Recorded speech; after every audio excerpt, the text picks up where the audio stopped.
Corey, you mentioned you wanted to talk a little bit about authority and power and ambiguity.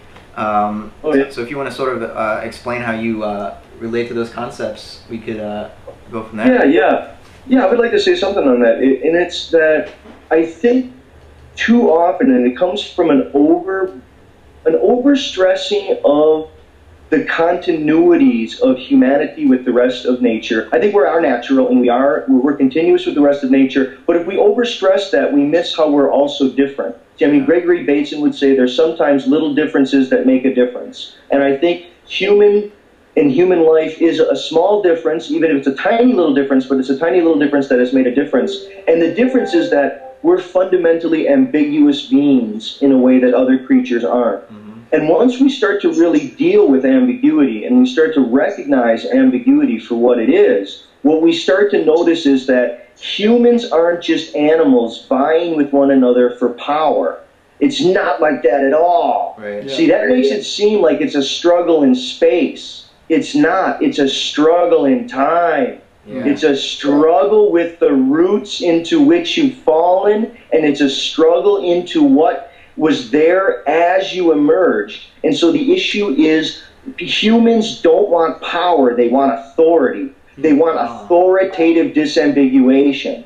And so the struggles that you'll see all around you, just turn on YouTube and turn on any channel, the struggles are over what is taken to be the authoritative disambiguation. And it's everything from religious views to are you science or are you religious to political views. And I think what we're doing is we're hiding from the fact that it's ambiguous by giving an authoritative disambiguation, and then there's a repressed guilt that comes from that. And I think the case exemplar of suspicious ambiguities being authoritatively disambiguated is private property.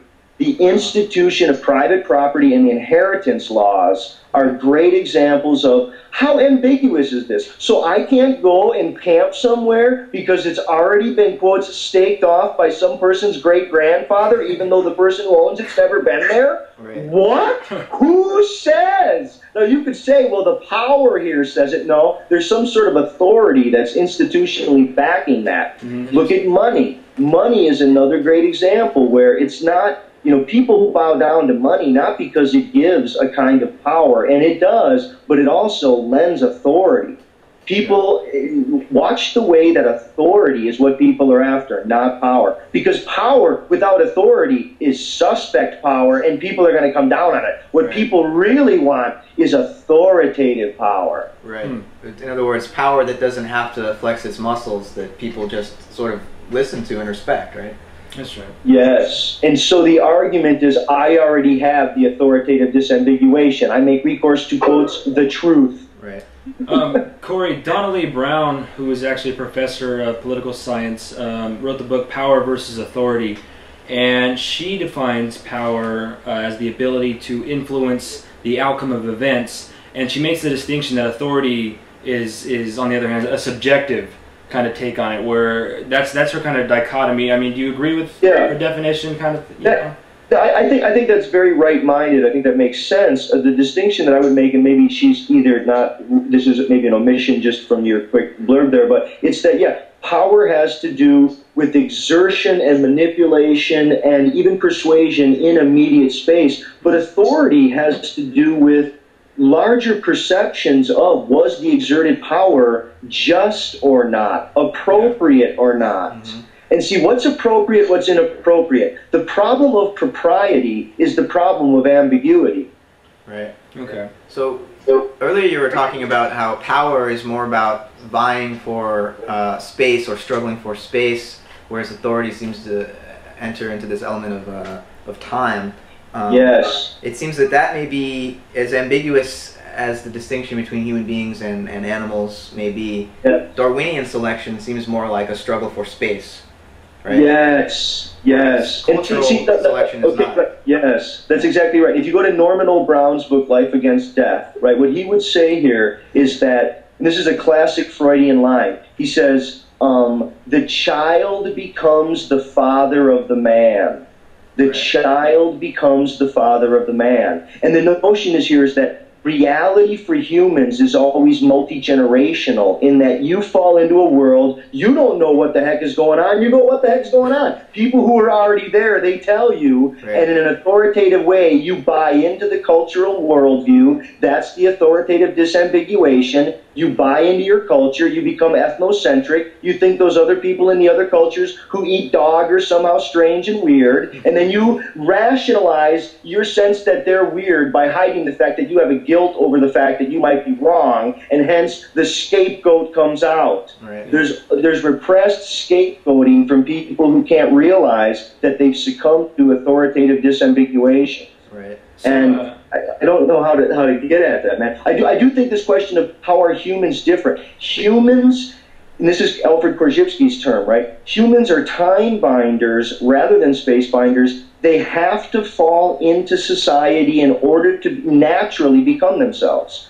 Other creatures are born, and certainly it would be an impoverishment to a social creature to be deprived of that environment, but its own development doesn't require a fall into history in the way that humans do.